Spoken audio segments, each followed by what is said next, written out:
CBD, short for cannabidiol, is a non-psychoactive compound in cannabis responsible for many of cannabis's medical benefits.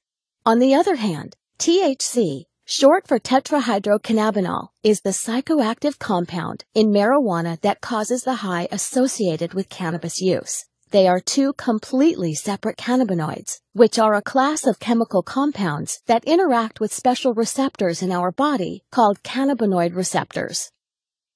Dr. Sanjay Gupta, an American neurosurgeon and CNN's chief medical correspondent, changed his stance on the prohibition of cannabis while investigating its powerful therapeutic properties and witnessing CBD successfully treat Americans. He shocked mainstream America, saying, "We have been terribly and systematically misled for nearly 70 years in the United States, and I apologize for my role in that."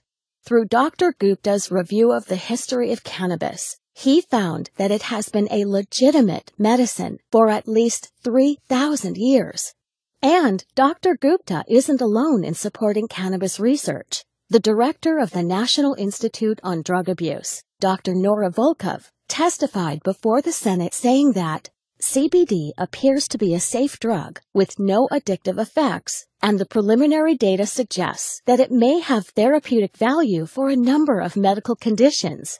Research has shown that CBD can influence many conditions and bodily functions, including inflammation, neuropathic pain, autoimmune disease, energy regulation, metabolism, reproductive function, appetite, depression, anxiety, and even cancer.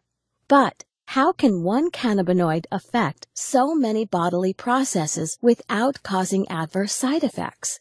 The answer lies in our biochemistry, the natural intelligence of the body. We have naturally occurring cannabinoid receptors all over our body that interact with CBD. We have these receptors because our body is constantly making its own cannabinoids. These receptors and cannabinoids make up most of our endocannabinoid system, or ECS. Our ECS is always in action, and if functioning properly, is a major factor in keeping us healthy. Many doctors now think that some people suffer from an endocannabinoid imbalance, known as clinical endocannabinoid deficiency, or CED. People suffering from CED may benefit by supplementing with cannabinoids such as CBD. CBD is the most abundant cannabinoid in hemp, a cannabis crop the federal government allowed individual states to legalize in the 2014 Farm Bill. Hemp-derived CBD is legal in all 50 states, is non-addictive, does not cause a high, and is easy to incorporate into your current health routine.